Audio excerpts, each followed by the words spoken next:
je suis Monique Pinson-Charlot, sociologue et un peu monomaniaque dans les choix de mes recherches, puisque depuis 1986, je travaille avec mon collègue préféré et cher mari et grand amoureux, Michel Pinson, sur les familles qui concentrent toutes les formes de richesse et tous les pouvoirs dans notre pays.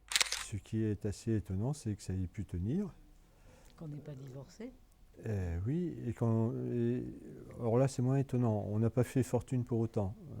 Bon, c'était peut-être pas la bonne filière pour... on n'a toujours pas de recette miracle pour faire fortune. À part jouer au loto. Ah oui, mais là ça ne marche pas à tous les coups. Ouais.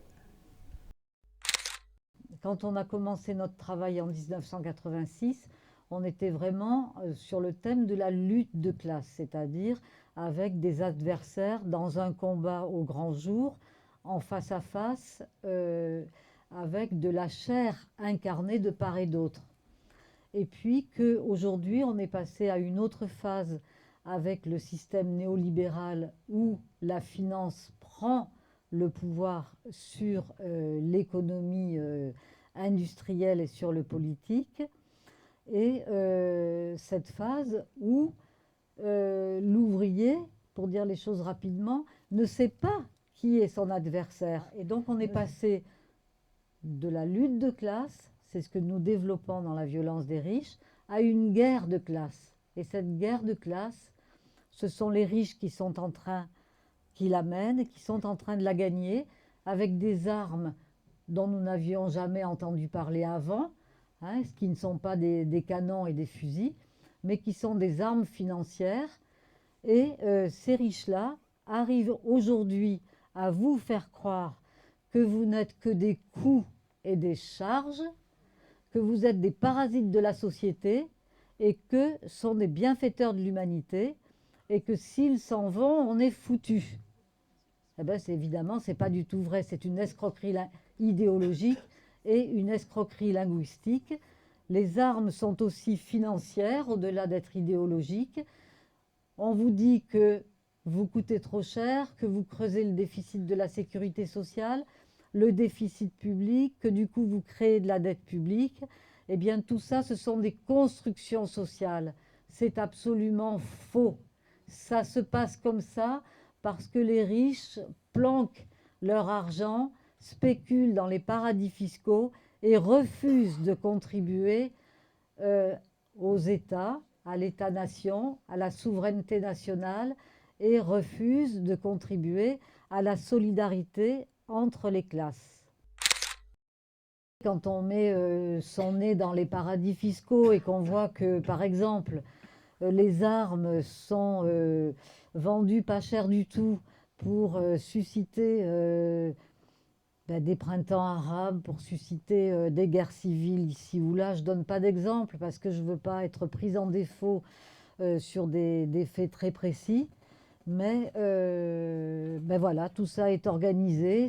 Ce qui nous est présenté comme révolutionnaire peut être le résultat de manipulations guerrières de la part de ceux qui se réunissent à Bilderberg ou la trilatérale. Alors je sais, souvent on nous dit vous avez des stratégies du complot derrière la tête. Eh bien à cela je dis oui, en effet, nous sommes face à une classe dominante qui a effectivement une stratégie de défense de ses intérêts aujourd'hui à l'échelle de la planète, qui a à faire face à 3 défis majeurs. Le premier, le réchauffement climatique. Le deuxième, une instabilité financière extraordinaire. Et le troisième, une immensité des inégalités sans précédent. Et face à ces 3 problèmes, eh bien, il faut que cette classe s'organise, louvoie et guerroie pour essayer de se maintenir au top de la mondialisation, quitte à éliminer des milliards d'êtres humains qui seraient en trop pour leur reproduction sur cette terre en état de finitude. Voilà, on est vraiment dans cette situation aujourd'hui. c'est vrai que si on n'est pas bien armé sur le plan psychologique, ou si on n'est pas bien armé sur le plan politique, ou si on n'est pas bien armé sur le plan intellectuel, c'est un exercice qui est dur, existentiellement qui est dur, parce qu'on a du mal à accepter le fait qu'on est le produit de déterminismes sociaux, économiques et politiques qui font que vous êtes ce pourquoi vous avez été construit. Hein. Et au fond, on veut toujours se prendre la tête, se dire qu'on est quelqu'un d'exceptionnel, qu'on a plein d'idées, qu'on est capable de faire bouger les montagnes, enfin de faire des choses extraordinaires. Et la connaissance des déterminismes oblige à beaucoup d'humilité. Et en même temps, c'est seulement la connaissance des déterminismes économiques, sociaux et autres qui peut-être vous donneront l'idée de la liberté. C'est-à-dire que de toute façon, il n'y a que par la connaissance des déterminismes au niveau psychologique et au niveau sociologique qu'on s'en sortira au niveau individuel ou tous ensemble au niveau collectif pour changer les choses dans une société particulièrement inégalitaire. Donc nos travaux n'ont jamais été bien reçus par la communauté des sociologues. Hein.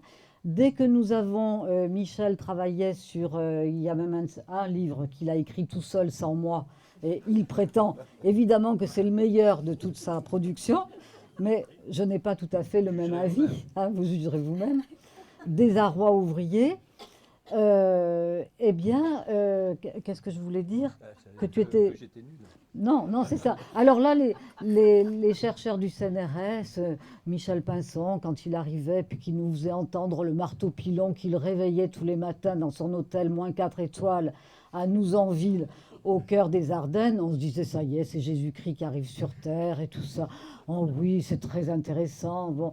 Et les critiques qui étaient faites de son travail, ou de moi, mes travaux sur les classes moyennes, c'était des critiques d'ordre scientifique. On discutait des indicateurs qui n'étaient pas tout à fait au point, des entretiens, du guide d'entretien. Et dès qu'on a présenté nos premiers travaux sur la grande bourgeoisie, alors le registre a complètement changé. Ça a été des condamnations morales. Oh, vous êtes trop gentil, vous êtes fasciné. Enfin bref, rien n'allait. Alors, nous, on a compris que nos collègues du CNRS et l'institution même du CNRS n'étaient pas capables de porter un travail systématique sur les dominants. Et donc, nous nous sommes mis en marge de l'institution. Nous avons produit des livres. La violence des riches, c'est notre 18e livre. Il n'y a pas tant que ça de chercheurs qui arrivent à avoir une telle production. Et ça nous a protégés. Et du coup, on a pu continuer et on continue à la retraite. Alors, ce n'est pas tant pour nous mettre en avant, encore qu'il peut y avoir un sentiment pour nous deux quand même de satisfaction, parce que vous pouvez vous imaginer vivre avec le même bonhomme pendant 50 ans et qu'en plus, vous travaillez avec lui à quatre mains. Ce n'est pas tous les jours tout rose, mais enfin, ça vire souvent au rouge et ça va. Pourquoi vous ne vous mettez pas plus en colère contre ce qui se passe? Moi, je vous pose la question. Hein, pourquoi on n'est pas plus tous en colère? Comment se fait-il qu'on accepte, nous, 95% de la société, classe moyenne et classe populaire, qu'on accepte qu'il y ait des gens qui se payent en millions d'euros sur notre dos? Comment se fait-il qu'on accepte une économie financiarisée dont l'objectif n'est absolument plus l'emploi et la création productive, mais dont le seul et unique objectif, c'est la spéculation et l'argent et les taux de profit à deux chiffres? Comment se fait-il qu'on accepte l'idée d'une démocratie alors que nous sommes dans un régime censitaire où il n'y a pas d'ouvriers à l'Assemblée nationale ni au Sénat? Comment est-ce qu'on accepte qu'il n'y ait plus de justice devant l'impôt? Les paradis fiscaux, aujourd'hui, sont au cœur du système néolibéral. Ils sont au cœur du... Excusez-moi, je m'emporte, mais ce n'est pas grave. Ils sont au cœur du ministère de l'économie et des finances où règnent M. Moscovici et Bernard Cazeneuve. Les paradis fiscaux sont le trou noir du système et c'est une atteinte fondamentale à la démocratie qui fait que les plus riches ne payent plus leurs impôts et n'ont plus aucune notion de la solidarité, sauf de leur solidarité à eux. Et ça, je peux vous assurer que notre travail montre que cette solidarité entre les puissants, elle est terriblement efficace.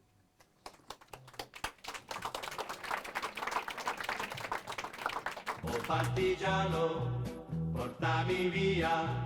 Oh bella ciao, bella ciao, bella ciao, ciao, ciao. Partigiano, portami via, che mi sento di morire. Une expérience qu'on a faite, on se promène beaucoup dans les beaux quartiers, nous c'est notre boulot, il y a pire, hein.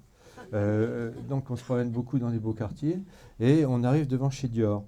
Il y a un couple jeune qui est devant les vitrines de Dior, ils sont là, ils regardent, visiblement ils sont assez fascinés et on leur dit ouais, Dior, ça vous intéresse? Oui, nous on est sociologues. Oui, vous, qu'est-ce que vous êtes venu pas pour acheter quelque chose?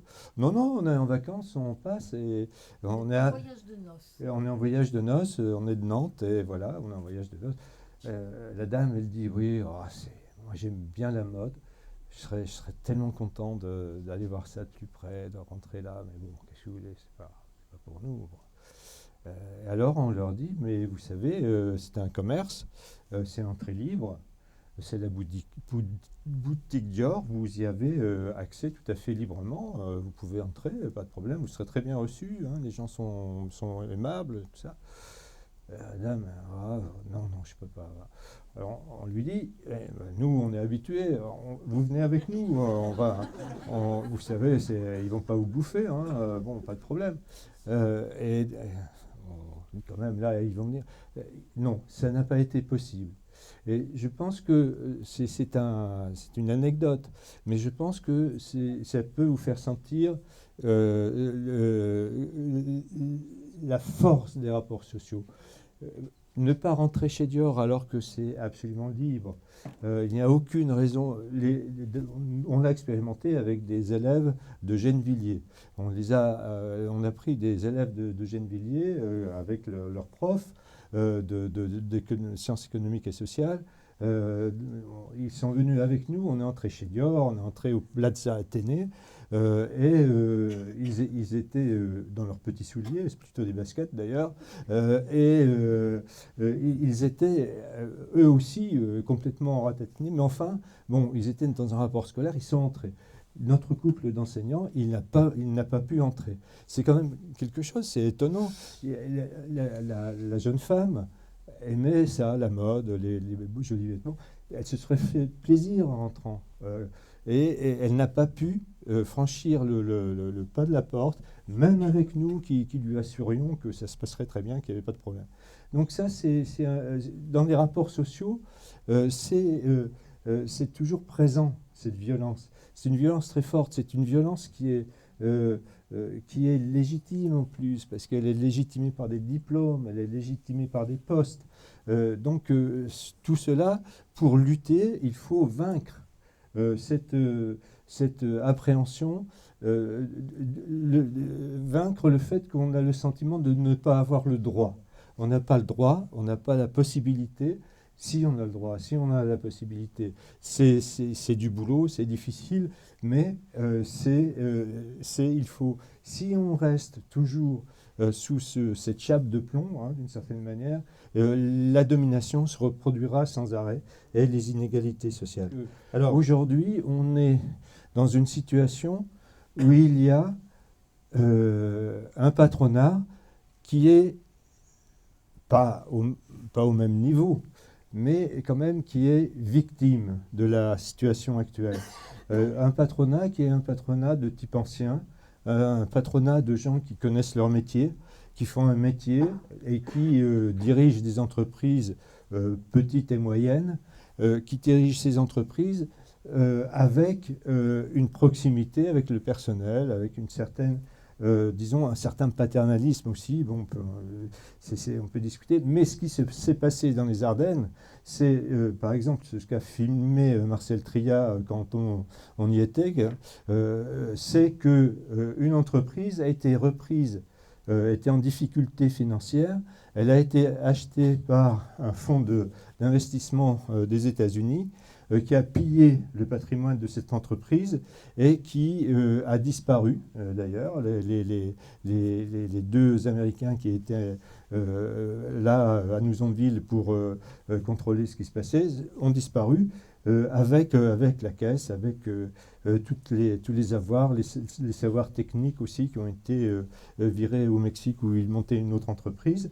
Et ils ont d'ailleurs été condamnés par le tribunal de grande instance de Reims à 2 ans de prison et je ne sais plus combien de millions d'amendes. Mais ils sont réfugiés aux États-Unis et il n'est pas question qu'ils nous les renvoient. Donc ces patrons-là sont victimes du monde de la finance. Et ce qui est très grave actuellement, c'est qu'on n'a pas en face de soi des patrons. C'est beaucoup plus compliqué.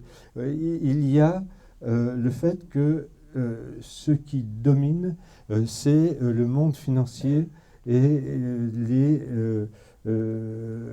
l'énorme casino, la bulle de jeu spéculatif qui a été créée à partir du monde de la finance et qui aujourd'hui fait et défait les richesses des pays et des nations et des entreprises. Donc voilà un de nos axes dans ce livre, c'est de mettre en évidence la responsabilité d'une nouvelle forme du capitalisme qui n'est plus un capitalisme d'entreprise, mais qui est un capitalisme de spéculation pure et simple. On en arrive à une situation où il y a une pénétration en profondeur de l'idéologie néolibérale dans notre société. Alors il y a plusieurs dimensions qui se rattachent à ça. C'est l'aspect de la croissance de l'individualisme. L'individualisme devient quelque chose qui remplace la solidarité bien plus grande, je crois, autrefois. Enfin, je me souviens d'un collègue qui avait fait un travail sur Paris, un quartier de Paris, où il racontait que quand il y avait une manif à Paris de la CGT ou du Parti communiste ou d'autres organisations, il y avait un militant qui descendait dans la cour des HBM, là, les vieux HLM, il sonnait au clairon pour appeler les camarades à descendre. Ils descendaient, ils partaient tous ensemble à la manif. Bon, ça, c'est des choses qui ne se voient plus. C'est des choses qui n'existent plus et qui ont existé et qui étaient un moment où il y avait une conscience de classe très forte dans les milieux populaires et en particulier ouvriers. Or, avec Monique, on a constaté que s'il y a aujourd'hui une classe sociale qui existe encore vraiment, c'est la grande bourgeoisie. C'est le monde de la finance, c'est le monde de ces patrons plutôt banquiers qu'entrepreneurs. Cet univers-là, il est très conscient de lui-même, il est très conscient de ses limites, il est très conscient de qui appartient au groupe, qui n'y appartient pas, alors que dans les milieux populaires et moyens, il y a une perte de ce sens de la solidarité. Il y a au sein du parti de gauche principal, il y a beaucoup d'acteurs, de responsables, et vous avez des exemples bien précis, bien concrets, de gens qui sont acquis au néolibéralisme. Au néolibéralisme, c'est-à-dire à la liberté totale de l'échange des masses financières à travers le monde, etc. Enfin, c'est-à-dire c'est ce qui a été installé aux États-Unis par Reagan, en Grande-Bretagne par Thatcher, et ce qui aujourd'hui, malheureusement, est repris par un parti socialiste qui n'a plus de socialiste que le nom. Et il nous semble, alors il y a au sein du Parti socialiste des courants qui sont opposés à cette tendance, mais il y a par exemple un livre, enfin, depuis le tournant de la rigueur de 83 à 84, cette formation politique a glissé vers une adhésion pure et simple au néolibéralisme, alors avec des aménagements possiblement sociaux pour arranger les pires. Ceci dit, il y a là, pour les classes moyennes et les classes populaires, un très gros problème à résoudre. Nous décrivons dans notre livre que François Hollande est plus normal qu'on aurait voulu. C'est-à-dire qu'il est tellement en phase avec le néolibéralisme qu'il est comme le soleil qui nous chauffe ou la lune qui brille. Hein, c'est un président de la République naturellement en phase avec la finance spéculative et les délocalisations d'entreprises. Donc ça, c'est la stratégie de communication, c'est ce qui est donné à voir. La réalité est beaucoup plus proche de la stratégie du choc de Naomi Klein que ça en a l'air. Chaque fois qu'il y a eu un problème depuis qu'il est président de la République, vous avez remarqué qu'il a réagi avec le terme de choc. Hein, pour faire passer le CICE et les 20 milliards d'euros annuels accordés aux entreprises sans aucune conditionnalité, eh bien, il a parlé de choc de compétitivité. Pour arriver à faire avaler le fait que les paradis fiscaux étaient au cœur de Bercy, avec le ministre du Budget qui, en personne, a un compte dans un paradis fiscal, il a fait un choc de moralisation qui a abouti à la perversité suivante, que les patrimoines des députés seront consultables dans les préfectures ou dans les départements, je ne sais pas exactement où, par les habitants de ces territoires, mais que quiconque dira sur l'oreiller de son amoureux « Tiens, j'ai vu le patrimoine de notre député, ben dis donc, il ne s'embête pas celui-là ». Et il a déclaré tant à l'ISF, où il a... Eh bien, à ce moment-là, si c'est rendu public, s'il n'y a pas la muraille de Chine sur l'oreiller, vous courez une amende du niveau du patrimoine que vous aurez déclaré. Donc, si vous voulez, choc de moralisation, en réalité, c'est dans une pensée oxymorique où on vous prêche en même temps la transparence et l'autocensure et la censure. Et puis, c'est tout le temps des chocs qu'il a mis en avant. Donc, je pense que c'est plus pervers, vous l'avez dit vous-même, mais honnêtement, j'ose pas le dire, mais je le pense. Je pense que c'est pire encore. Hein, c'est-à-dire que la perversité, c'est peut-être encore pire que le cynisme et la décomplexion. Voilà, mais c'est des choses qui ne sont pas faciles à dire. La culture ouvrière, la culture des milieux populaires est extrêmement absente de l'école. Alors, tout simplement parce que l'histoire de France, par exemple, l'histoire aborde la Commune de Paris sous un jour tout à fait négatif, c'est-à-dire que la Commune de Paris est quelque chose qui est une révolte sanglante dont on parle très peu, et surtout on ne remet pas en caustière, etc. Donc il y a, je crois, un aspect de la mémoire, de même que la manière dont il y a eu des acquis sociaux pour la santé, pour la retraite, etc.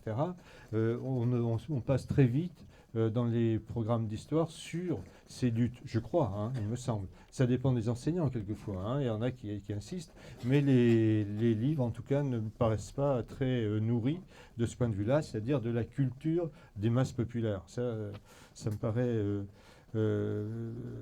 et puis, pour généraliser un peu, il y a cette façon de présenter l'histoire qui fait que...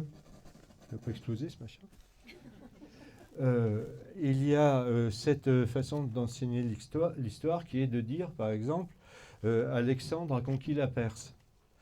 Et vous avez un auteur de théâtre allemand célèbre, Brecht, qui disait Alexandre a conquis la Perse, mais n'avait-il pas au moins à ses côtés un cuisinier? Oui, c'est-à-dire qu'on dit que Louis XIV a construit Versailles.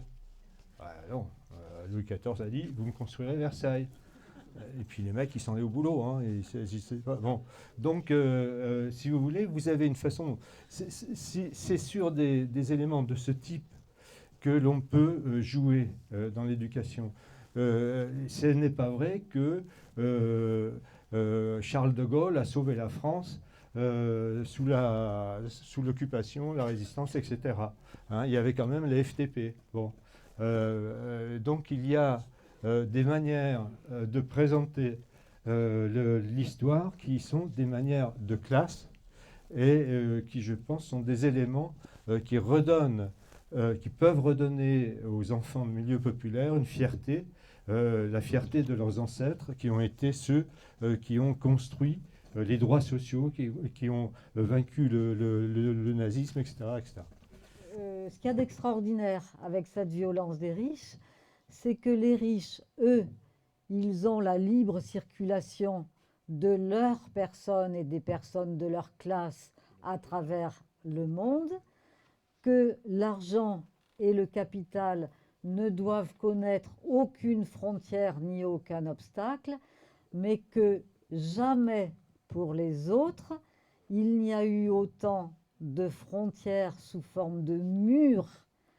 Savez-vous que dans la phase néolibérale, depuis la chute du mur de Berlin, il y a eu 18 000 kilomètres de murs construits sur notre planète pour empêcher les hommes et les femmes issus de pays pauvres, mais de pays pauvres, ce n'est pas leur faute, c'est parce que les pays pauvres sont prédatés par les pays riches d'une façon absolument incroyable.